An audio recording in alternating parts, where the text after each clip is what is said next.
We're at Harvard University in William James Hall in the office of Steven Pinker. Hi, Steve. I wanted to talk to you today about the role of the scientist as a communicator. And the reason I'm talking about that is the inaugural address of President Obama, followed by his presentation at the National Academies of Science. He talked about restoring science to its rightful place. And I'm trying to find out, by asking a number of smart people, what we think those coordinates are. Where is the rightful place? What is the rightful place?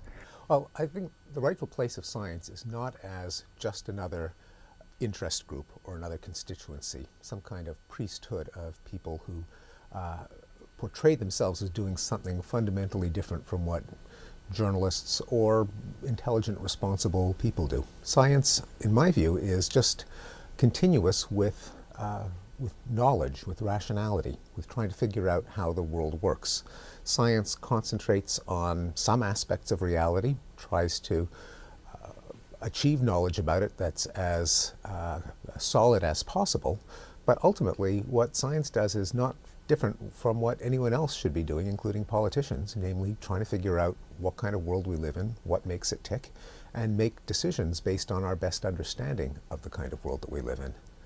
So a real failure of understanding, and I don't know which side is to blame, that struck me was some congressional testimony in which scientists were talking about global warming, and a congressman said, "Oh, that's the kind of thing that you scientists always say."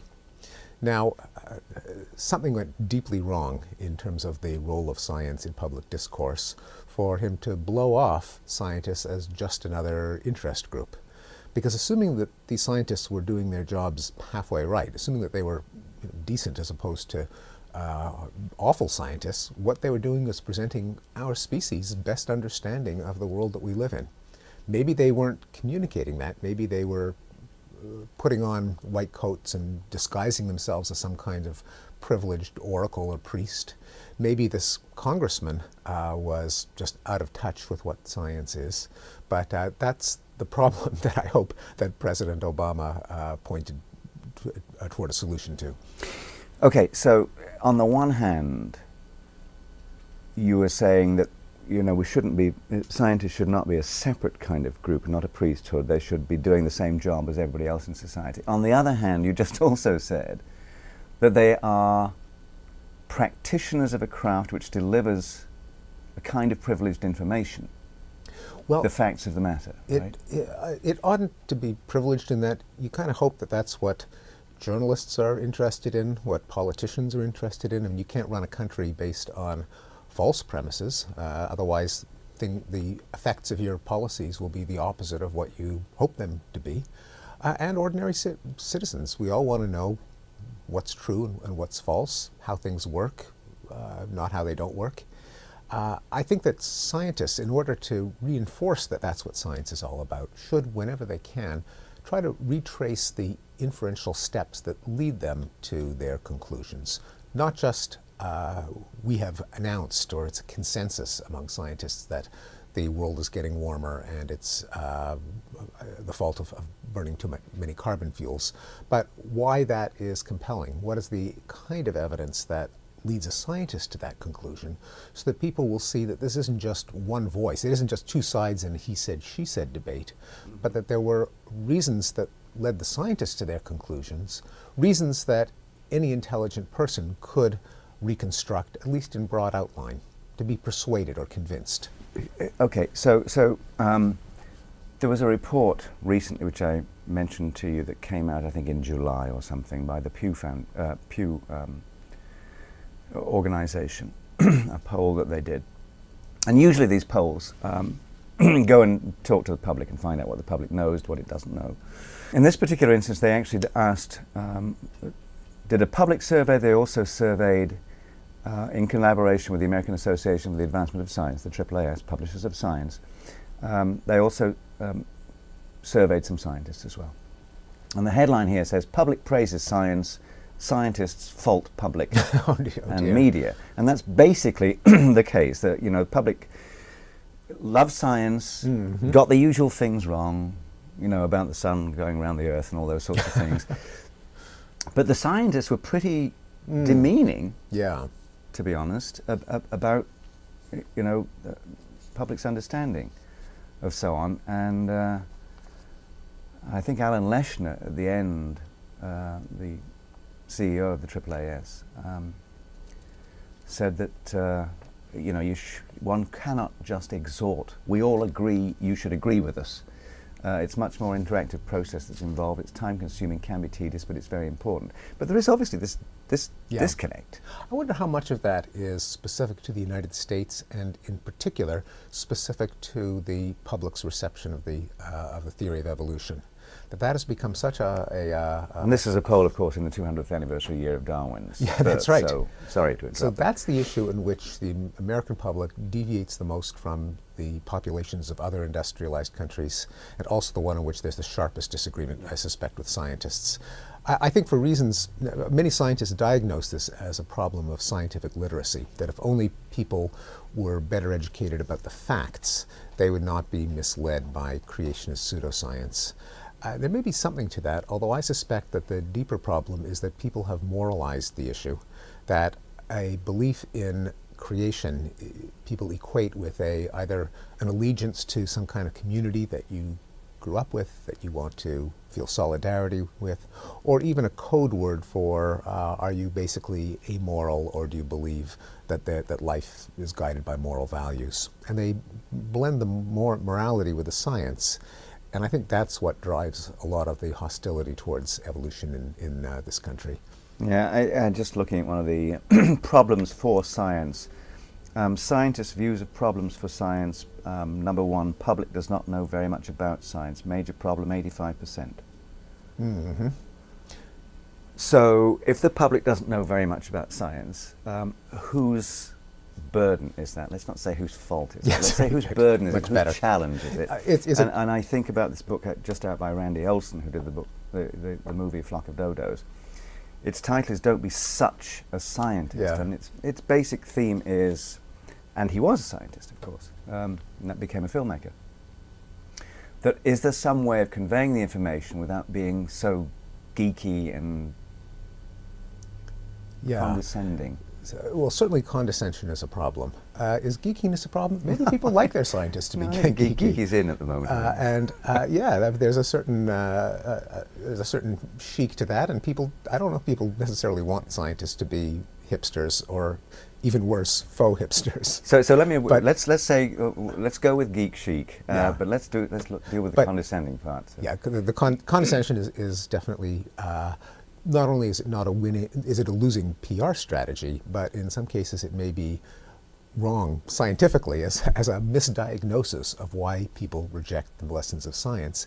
It may not always be through scientific ignorance, but it may be because of the fusion in people's minds of certain scientific hypotheses with certain moral precepts. Because, you know, to be honest, there's a psychologist named Andrew Stolman who did a thesis in this department where he tried to assess the understanding of evolution among people who believed in the theory of evolution, you know, good guys like our buddies, and found that the majority of people who were pro-Darwinian systematically misunderstood the theory. You give them questions as to how does Darwin's theory work, they give you the wrong answer. Yeah. So it isn't just ignorance versus knowledge.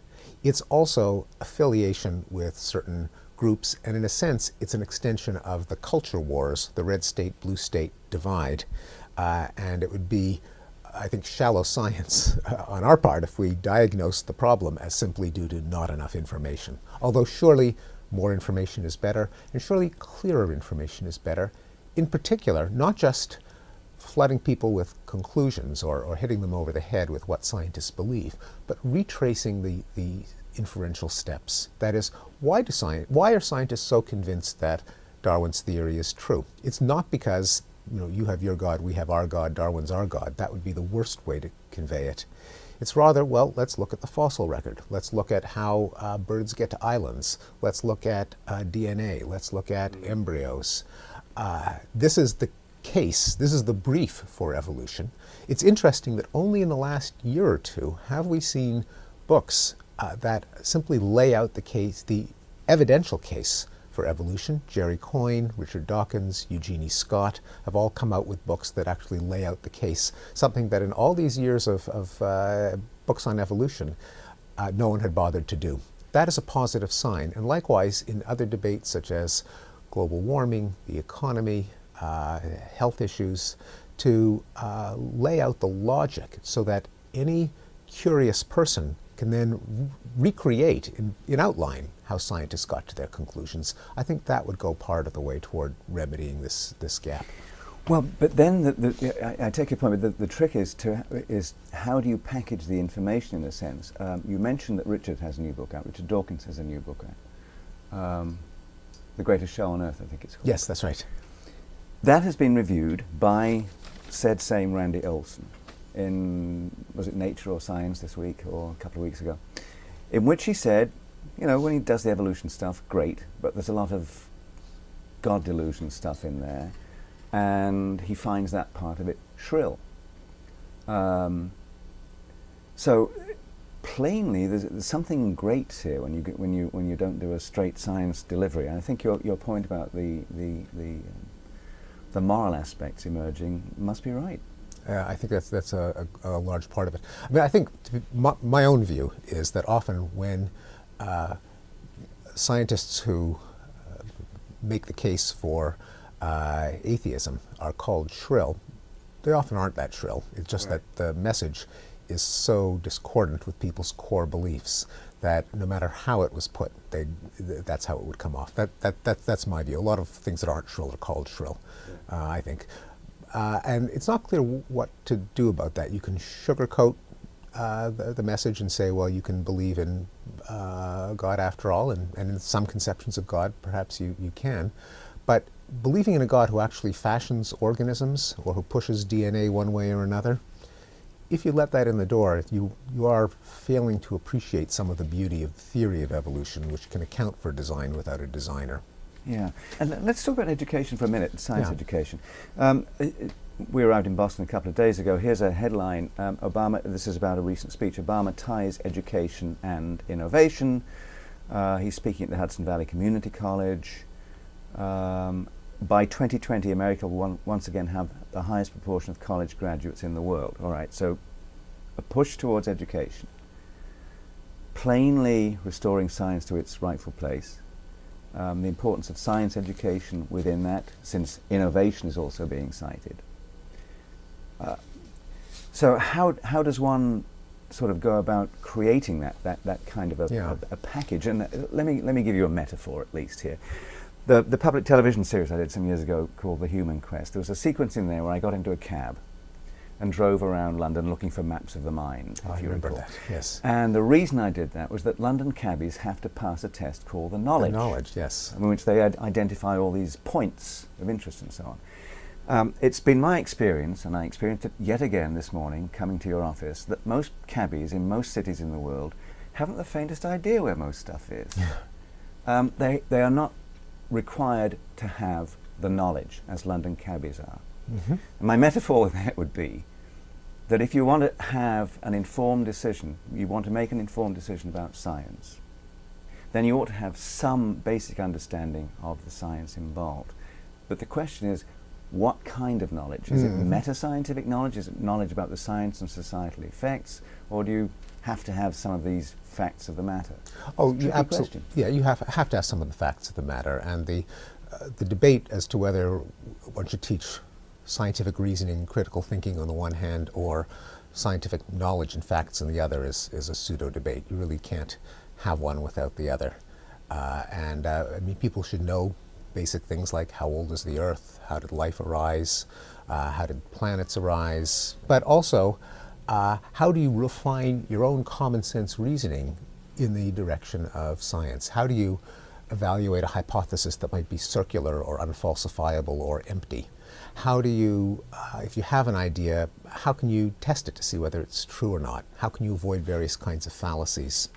Just getting back also to your question of how we can have a society that harnesses its brain power more in the direction of innovation and constructive uses. I mean, part of it is expanding the base of the population that goes to universities. On the other hand, just expanding at the bottom end and having more people who are marginally qualified in universities than not, maybe that's a good idea. I don't think that's necessarily the answer. We have another problem, and that is that a large percentage of the people at the top end of ability are sucked into Wall Street and law, where they derive fancier and fancier financial derivatives or figure out cleverer and cleverer ways to sue people. And the prestige, the assurances of a stable lifestyle that would motivate more of these bright kids to become entrepreneurs, engineers, scientists, people who help society make better stuff, cure more diseases, isn't there. I mean, I see this in my own students at Harvard, where these brilliant kids who could do anything can't resist the lure of an instant six-figure salary on Wall Street, where I think the results of the last few years have shown that something in the incentive structure has been misallocating our intellectual capital. There's too many IQ points going into Wall Street for the good of society and a collective good. Yeah. The founder, director, creator, or whatever, and CEO of the X Prize, Oh, yeah. in fact, says that you get what you incentivize. Yes, well, that's the basis of the free market, and somehow it's been there's been some kinds of skewing where the matching of intellectual capital with our society's challenges has been out of kilter, out of whack. Yeah. In fact, I hope to talk to Peter Diamandis, who I just Oh, yes, mentioned, right. about this, because I think there should be an X Prize for education. Innovations in education. Yeah. Mm-hmm.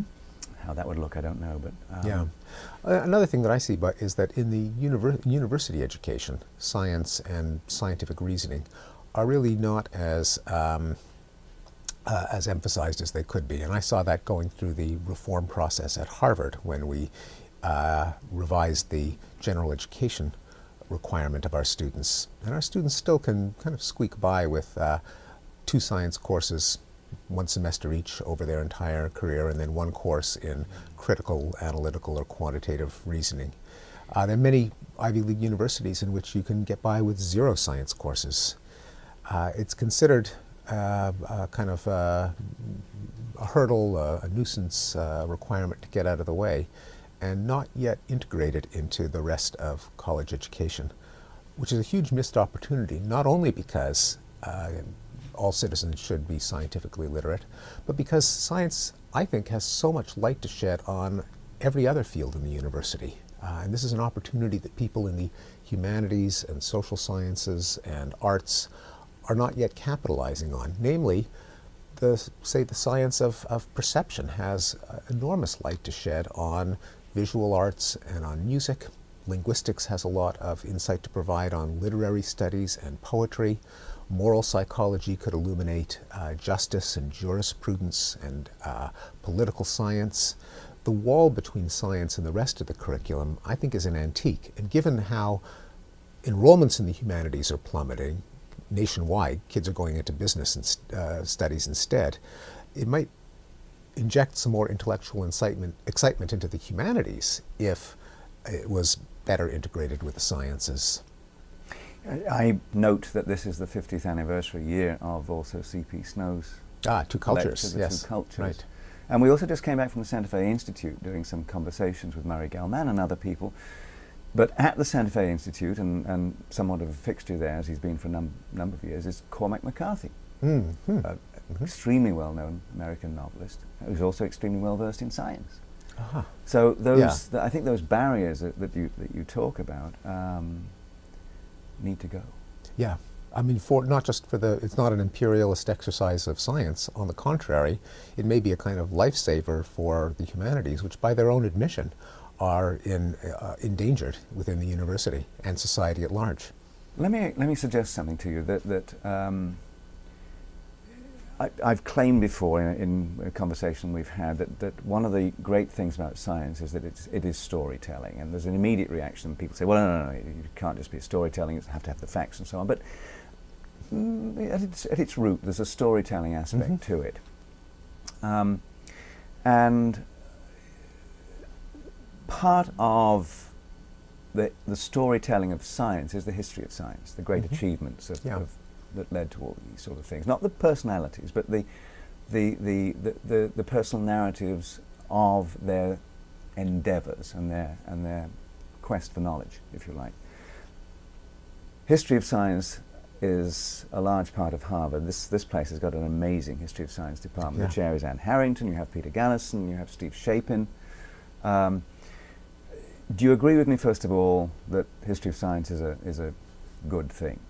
I think as a topic it is. I mean, I think there has been a somewhat adversarial stance towards science in the culture of academic history of science, that many historians of science see their role as a kind of debunking, as trying to show that scientists are just human, they're advancing the interests of their class, their gender, their race, they're just another culture with no particular claims to the truth. That's been kind of the religion of some academic history of science, unfortunately. But as a topic, I couldn't agree more. It's fascinating both in giving us insight as to pitfalls that we should avoid and where ideas came from, and also humanizing science, showing that this is a game that anyone can play. Yeah. I mentioned Stephen Shapin. He's written extensively on these things. Yeah. Wonderful stories, wonderful books about the foundations of science or the foundation of the Royal Society, which will be 350 years ago next year. So there's this longest running business enterprise in science, it seems to me. And he's written about Hooke and so on and so forth, and Boyle. But he also has a new book out called The Scientific Life, A Moral History of a Late Modern Vocation. Mm-hmm. And I want to couple that thought to who scientists are now to another paper of Shapin's which is actually titled How to be Anti-Scientific. And he lists a number of contentious or provocative meta-scientific claims, things like there's no such thing as a scientific method, modern science lives only in the day and for the day, and therefore resembles much more a stock market speculation than a search for the truth about nature.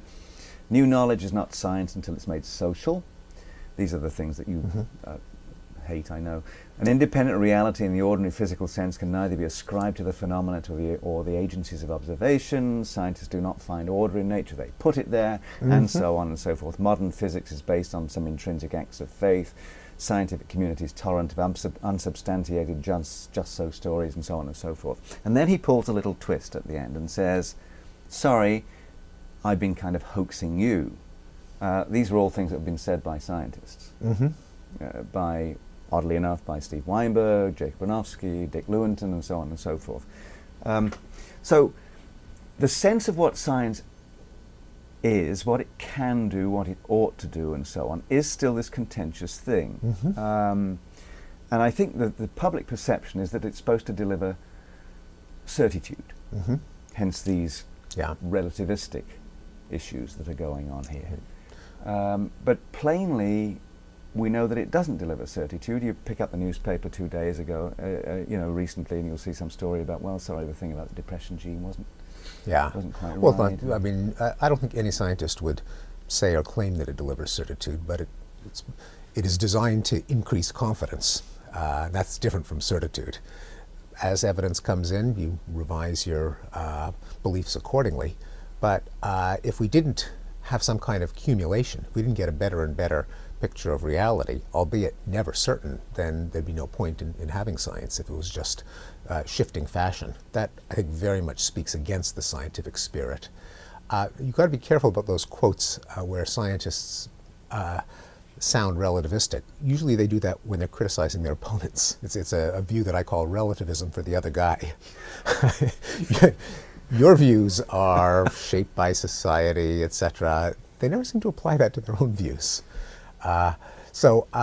While acknowledging that scientific conclusions, like any knowledge, is other than mathematical certainties, they're always tentative. They're always subject to revision. Nonetheless, we do get better and better at it. Our confidence in certain things does increase. Otherwise, there really would be no point.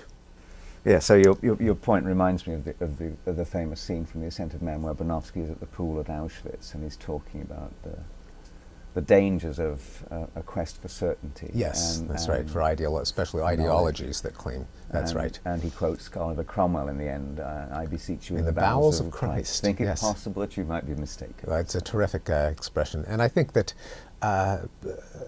I mean, I think scientists ought to hold two beliefs. There is a truth, and I don't know what it is. but you do your darndest to try to find out. It'll always be true that you won't know what it is, but you make your best case, and collectively we try to maximize our confidence. So, given that little conversation we've just had, do you want to revise in any way your statement about what the rightful place of science is? Oh, no, I think science and any person who is interested in the truth, which means any reasonable, rational person, ought to be seeking the best and truest understanding of the world attainable. I think science is simply the exercise of doing that with certain domains, like how the physical world works. I think it's continuous with every other attempt to ascertain the truth, and I think it ought to be respected for that reason. During the formation of the Royal Society, which was 1660, as you know, and around that time there was some work being done by Oldenburg, who became the first secretary of the Royal Society and was responsible for the publication of the Philosophical Transactions, which is a hugely important part of the whole enterprise since it's a peer-reviewed journal, first real peer-reviewed journal. But he and a couple of other people, Samuel Hartlib one, and a man called Hack on the other place, were known as intelligencers. There were the virtuosi, who were the sort of elite. There were the mechanics, as they were known at that time, who actually did the experimental work. It was not clear. Hooke was thought more of as being a mechanic than anything else, because he was great at doing experiments. And these other folks were called intelligencers, and they were building communities and networks of and about science. Oldenburg travelled a great deal on the continent and so on. I think of that there's a great need for the intelligencers right now, people who are doing some of the communication of science and so on. And I think of you as obviously a practitioner of science, but also you have a role as an evangelist in some sense and as a communicator, an intelligencer. Am I thrusting too much on your shoulders there? It's certainly an aspiration. Yeah, to share the excitement and the knowledge and the whole attitude of skepticism of received wisdom, attempts always to go deeper, understand more thoroughly. I mean, those are ideals that I think excite scientists and that ought to be shared together with our knowledge, and it's certainly something that I try to do. There's something on the above the elevators as I come into the buildings, William James Hall. It's a quote of William James's. And it does seem to be relevant to this debate we had about science and its place in society. He says the community stagnates without the impulse of the individual, and the impulse dies away without the sympathy of the community. And that does seem to me a very eloquent statement about a possible relationship between the scientific community and the larger community of which it is part. Well, I'm very proud to work in a building that has that as its motto, its reminder about the elevators every day. And William James is one of my heroes, so it's particularly pleasing. Yeah. But yeah, I mean, a community is, in some sense, it's an abstraction. It's a bunch of individuals, although the whole is clearly more than the sum of its parts. And science, above all, is an enterprise that tries to get this collectivity called the scientific community, or in fact the community at large, really, to understand things in a way that no individual person ever could. So when it comes to even a subfield of knowledge, color vision or language development in children, there isn't one person who has all of the knowledge that we have. Science is done in the hopes that there'll be some greater collectivity. Science is a kind of a wiki where everyone makes a contribution and the whole thing kind of stands above and beyond the individual members. It's a curious thing that works so well that for any bit of knowledge that you seek to find, there won't necessarily be one person who knows it all, but amongst the community, both of living people and of written works, and now electronic works, it's more and more likely that the answer is in there somewhere. So we get smarter as a community, even if individually no single one of us is anywhere near omniscient or even particularly smart. Yeah. One last thought here, which is that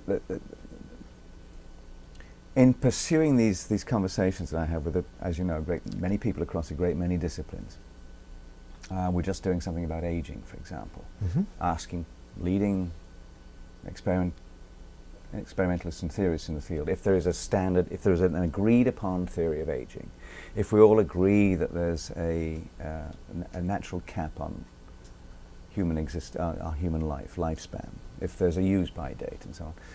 And the answers are all over the place. There's no generally agreed upon business there.